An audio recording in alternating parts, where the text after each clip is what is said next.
سورۃ الاحزاب میں اللہ سبحانہ وتعالیٰ فرماتے ہیں ان اللہ و ملائکتہ یصلون علی النبی یا ایھا الذین آمنوا صلوا علیہ وسلموا تسلیما، بے شک اللہ اور اس کے فرشتے نبی پر صلاۃ بھیجتے ہیں، درود بھیجتے ہیں۔ اے لوگوں جو ایمان لائے ہو، آپ پر صلاۃ و سلام بھیجو، خوب سلام بھیجنا۔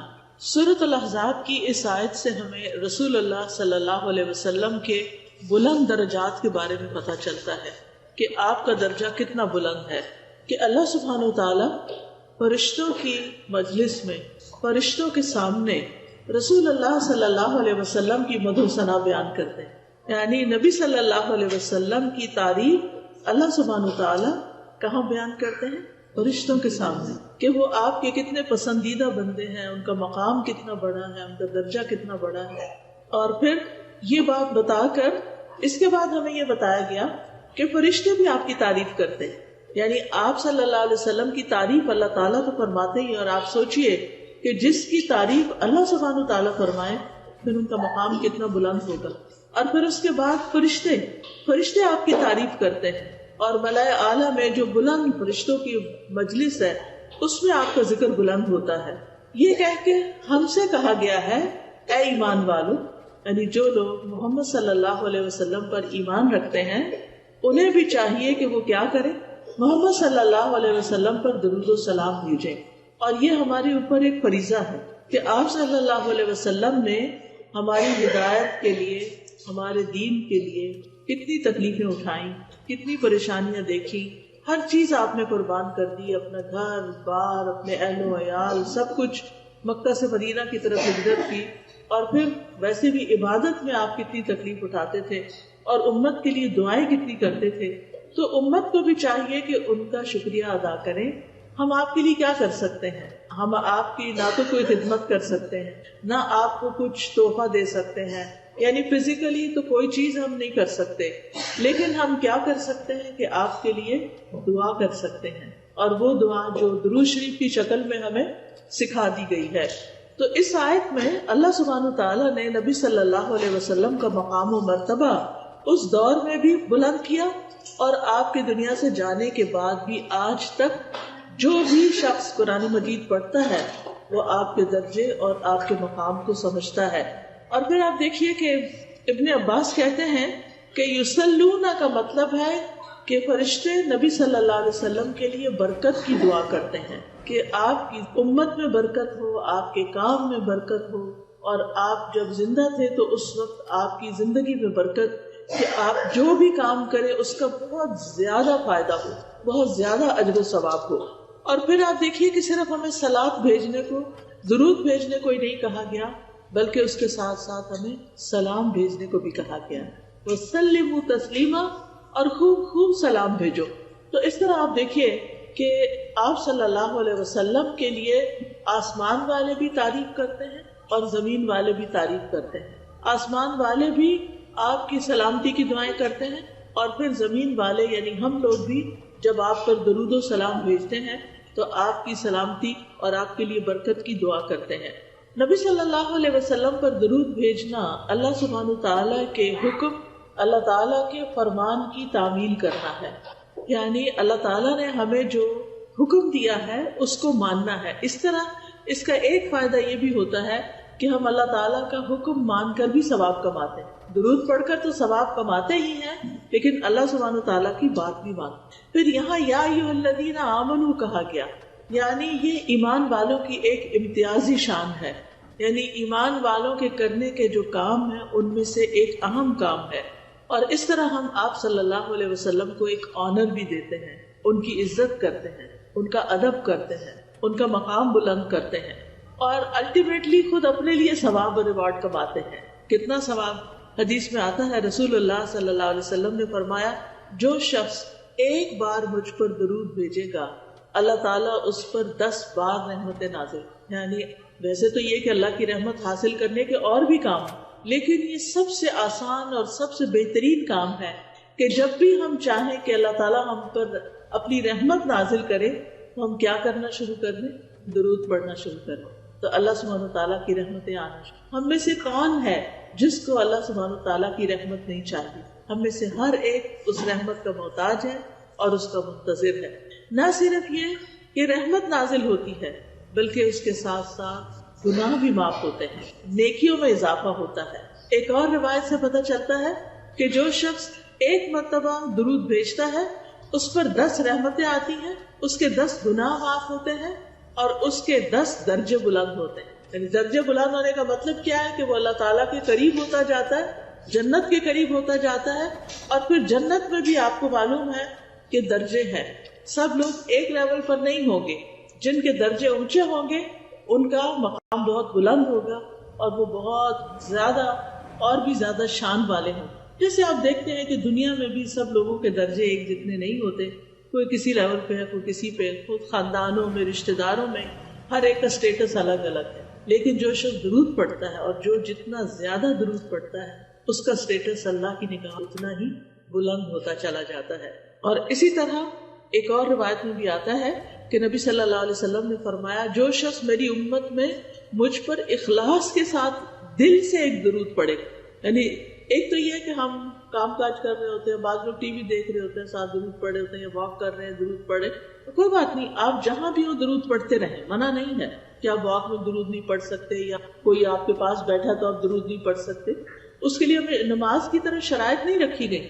نماز میں تو یہ ہوتا ہے نا کہ پھر آپ کو وضو کرنا ہوتا ہے، پھر آپ اپنا لباس پراپر رکھتے ہیں، پھر آپ قبلے کی طرف منہ کرتے ہیں، پھر آپ کو کسی سے بات نہیں کرنی، آپ کچھ کھا نہیں سکتے، آپ بول نہیں سکتے، آپ سو نہیں سکتے، آپ ہل جل نہیں کر سکتے. نماز کی تو یہ ساری شرائط ہیں، وہ تو ہمیں نماز کے لیے پوری کرنی. لیکن درود کے لیے ایسی کوئی شرط نہیں ہے. ہم لیٹ کے بھی درود شریف پڑھ سکتے ہیں، ہم کھڑے بھی پڑھ سکتے ہیں، ہم واک کرتے ہوئے پڑھ سکتے ہیں، ہم کھانا بناتے ہوئے پڑھ سکتے ہیں، ہم لوگوں کی مجلس میں بھی بیٹھ کر درود شریف پڑھ سکتے ہیں، ہم بازار میں ہیں، شاپنگ کر رہے ہیں، اس وقت بھی ہم دل میں درود شریف پڑھ سکتے ہیں. تو اس لیے جو شخص اخلاص کے ساتھ دل کے ساتھ درود پڑھے گا تو اللہ تعالیٰ اس پہ 10 رحمتیں بھیجے گا، 10 درجے بلند ہوں گے، 10 نیکیاں لکھی جائیں گی، 10 گناہ معاف ہوں گے. یہ 4 فائدے بتائے گئے ہیں ایک مرتبہ درود پڑھنے کے. پھر اسی طرح ایک اور روایت میں آتا ہے رسول اللہ صلی اللہ علیہ وسلم نے فرمایا جو شخص مجھ پر درود پڑھے تو جب تک وہ مجھ پہ درود پڑھتا ہے فرشتے اس کے لیے دعا کرتے رہتے. یعنی آپ نبی صلی اللہ علیہ وسلم کے لیے دعا کریں اور فرشتے آپ کے لیے دعا کرتے رہیں گے. ایک شخص نے عرض کیا اللہ کے رسول صلی اللہ علیہ وسلم کیا میں اپنی دعا کا 1/3 حصہ درود نہ کر لوں؟ تو آپ نے فرمایا کہ ہاں اگر تم چاہو تو ایسا کر سکتے ہو. اس نے کہا اگر 2/3؟ آپ نے فرمایا ہاں اگر تم چاہو. اس نے کہا اگر میں ساری دعا درود ہی کو بنا لوں؟ تو آپ نے فرمایا پھر تو یہ تمہارے لیے اللہ تمہارے دنیا اور آخرت کے سب غم ہم کے لیے کافی ہو جائے گا. یعنی اگر آپ کو بعض اوقات انسان کی سچویشن اتنی ٹینس ہوتی ہے کہ اس کو دعا بھی نہیں سمجھ آتی مجھے کیا مانگنا چاہیے.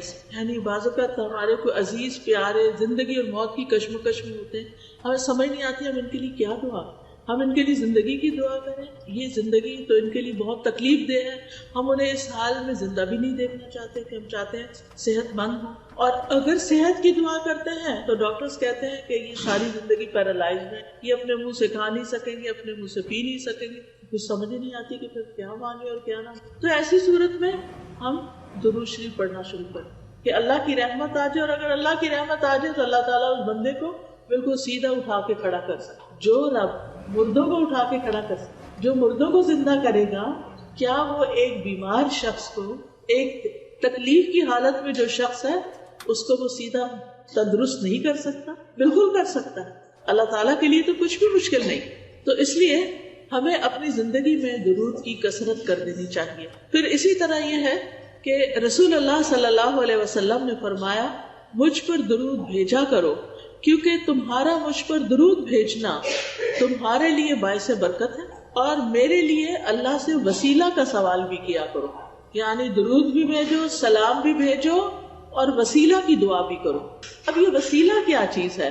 جنت میں ایک مقام ہے جو سب سے زیادہ خوبصورت ہے، یعنی پوری جنت سے زیادہ خوبصورت ہے، اور وہ مقام صرف ایک شخص کو ملے گا، صرف ایک کو وہ ملے گا، کسی اور کو وہ نہیں ملے گا. تو نبی صلی اللہ علیہ وسلم نے فرمایا مجھے امید ہے کہ وہ میں ہی ہوں گا، کیونکہ آپ کا مقام اور درجہ ساری انسانیت سے بڑھ کر ہے.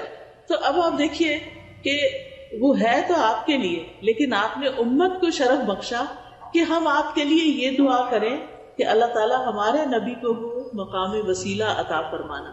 پھر اسی طرح آپ دیکھیے کہ جب ایک شخص درود پڑھتا ہے تو وہ درود اس شخص کی طرف سے نبی صلی اللہ علیہ وسلم کو پہنچایا جاتا ہے، آپ کو بتایا جاتا ہے۔ رسول اللہ صلی اللہ علیہ وسلم نے فرمایا، جو شخص ایک بار مجھ پر درود بھیجے اللہ اس پر 10 رحمتیں نازل کرے گا، اس پر ایک فرشتہ مقرر ہے جو مجھ تک پہنچاتا رہتا ہے۔ یعنی ہم اپنے گھر میں بیٹھ کے پڑھیں، بعض اوقات ہم سوچتے ہیں نا کوئی مدینہ جائے، کوئی روزے پہ جائے اور ہمارا سلام لے کر جائے، تو بات یہ ہے کہ وہاں جا کر کوئی پہنچائے یا آپ یہاں اپنے گھر میں بیٹھے ہوئے درود پڑھ رہے ہیں، یہاں پڑھ رہے ہیں اور اللہ تعالیٰ کی طرف سے فرشتہ مقرر ہے، وہ آپ کا درود وہاں تک لے جائے گا، پہنچا دے گا۔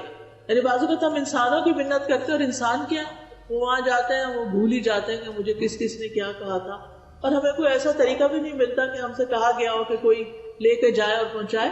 آپ جہاں پر بھی ہوں، آپ مسجد نبوی میں ہوں، آپ مدینہ میں ہوں، آپ مکہ میں ہوں، آپ سعودی عرب میں ہوں، آپ پاکستان میں ہوں، آپ کینیڈا میں ہوں، آپ کہیں پر بھی ہوں، آپ کا درود وہاں پہنچ جائے گا اور یہ آپ کے نامہ اعمال میں بھی جمع ہوتا رہے گا۔ تو اس سے اچھا کیا تحفہ ہے جو ہم نبی صلی اللہ علیہ وسلم کو بھیج سکتے ہیں؟ یعنی اگر ہم آپ کے لیے کوئی پیسے بھیجیں یا کوئی گولڈ بھیجیں یا کوئی کھانے کی چیز بھیجیں، وہ تو نہیں آپ کو پہنچ سکتی، لیکن اگر ہم درود بھیجتے ہیں تو وہ آپ کو پہنچتا رہتا ہے، اور ہمیں طریقہ بھی بتا دیا گیا۔ رسول اللہ صلی اللہ علیہ وسلم نے فرمایا، تم کہیں بھی ہو مجھ پر درود بھیجو، کیونکہ تمہارا درود مجھ تک پہنچ جاتا ہے، ہر جگہ سے پہنچ جاتا ہے۔ اب جو شخص نبی صلی اللہ علیہ وسلم کے لیے درود بھیجے گا اور سلام بھیجے گا اور خاص طور پر آپ کے لیے وسیلہ کی دعا کرے گا، تو قیامت کے دن اس کو نبی صلی اللہ علیہ وسلم کی سفارش حاصل ہوگی، اس کے لیے شفاعت ہوگی۔ رسول اللہ صلی اللہ علیہ وسلم نے فرمایا، جو مجھ پر درود بھیجتا ہے یا میرے لیے وسیلہ مانگتا ہے، قیامت کے دن اس کے لیے میری شفاعت ثابت ہو جائے گی، یعنی پکی ہو جائے گی کہ میں اس کے حق میں سفارش کروں۔ سفارش کس کو ضرورت ہوتی ہے؟ جس کے اپنے پاس پورا نہ ہو کامیابی کے لیے۔ یعنی اگر کوئی شخص خود لیک کرتا ہے کسی چیز میں تو پھر دوسرا اس کی سفارش کر دیتا ہے، آپ اس کو یہ جاب دے دیں، آپ اس کو یہ جگہ دے دیں، اس کے لیے یہ کر دیں، تو وہ اس کے لیے آسانی ہو جاتی ہے۔ تو اسی طرح جو شخص جنت میں جانے کے لیے اس کو ایک نیکی کم ہے یا تھوڑی سی ضرورت ہے، تو پھر وہ نبی صلی اللہ علیہ وسلم اس کے حق میں سفارش کریں گے کہ اس کو جنت دے دی جائے کیونکہ اس نے مجھ پر درود بھیجا تھا۔ اسی طرح اگر کوئی شخص اپنے برے اعمال کی وجہ سے توبہ کیے بغیر دنیا سے چلا گیا اور قیامت کے دن اس کی پکڑ ہو گئی اور اس کو جہنم میں پھینک دیا گیا، تو نبی صلی اللہ علیہ وسلم کو اللہ تعالیٰ حق دیں گے شفاعت کا، حق کے شفاعت، اور پھر آپ کی سفارش سے اس کو آگ سے بھی نکال لیا جائے۔ تو اس لیے ہمیں اپنی زندگی میں درود کا اہتمام کرتے رہنا چاہیے، کوئی دن ہمارا خالی نہ جائے۔ ویسے تو الحمدللہ جب ہم اذان سنتے ہیں تو اس کے بعد درود جو ہے وہ پڑھتے ہیں، وہ موقع ہوتا ہے درود پڑھنے کا۔ پھر اسی طرح نماز ہماری مکمل ہی نہیں ہوتی، نماز پوری ہی نہیں ہوتی، نماز ادا ہی نہیں ہوتی اگر ہم اس میں درود شریف نہ پڑھیں۔ مثلاً اگر کسی کا اتحیات پڑھتے ہوئے اتحیات پر وضو ٹوٹ گیا اور اس نے درود نہیں پڑھا تو اس کو نماز لوٹانی ہوگی کیونکہ اس کی نماز نہیں ہوئی۔ تو اس لیے چاہے آپ اس وقت پورا درود نہ بھی پڑھ سکے، اللہم صلی علی نبینا محمد کہہ دیں، اللہم صلی وسلم وبارک علی نبینا محمد، اللہم صلی علی محمد وعلی آل محمد، یعنی کوئی بھی آپ اس میں سے پڑھ لیتے ہیں اور سلام جلدی سے پھیر دیتے ہیں کہ اس وقت آپ مزید کنٹینیو نہیں کر سکتے کہ آپ کا وضو ٹوٹ جائے گا، تو آپ کی نماز پوری ہو جائے گی اگر آپ نے درود شریف پر ایڈ کر دی۔ تو اس سے بھی آپ اندازہ لگائیں کہ کتنا ضروری۔ پھر آپ دیکھیے کہ جو شخص صبح کے وقت فجر کی نماز سے لے کر سورج نکلنے سے پہلے 10 دفعہ درود شریف پڑھتا ہے تو اس کے لیے بھی آپ کی شفاعت ہے۔ اور کتنی رحمتیں، ایک دفعہ پڑھنے پر 10 رحمتیں، تو 10 دفعہ پڑھنے پر کتنی ہوں گی؟ 100 رحمتیں ہو جائیں گی۔ یعنی صبح ہی صبح اپنا دن شروع کرنے سے پہلے آپ 100 رحمتیں سمیٹ لیتے ہیں۔ پھر اسی طرح نبی صلی اللہ علیہ وسلم پر جب تک درود نہ پڑھا جائے دعا روک لی جاتی۔ یعنی کچھ دعائیں ایسی ہیں کہ جن میں ہمیں پہلے درود شریف پڑھنا ہی ہوتا ہے اور پھر اس کے بعد دعا مانگی جائے تو درود شریف اس دعا کو اوپر لے جانے کا سبب بنتا ہے۔ پھر اسی طرح آپ صلی اللہ علیہ وسلم نے فرمایا، بخیل ہے وہ شخص، سٹنجی ہے وہ شخص کہ جس کے سامنے میرا ذکر کیا جائے اور وہ مجھ پر درود نہ پڑھے. درود پڑھنا جو ہے یہ جنت میں لے جانے والا کام ہے، اور جو درود نہیں پڑھتا وہ جنت میں جانے کا راستہ کھو دیتا ہے.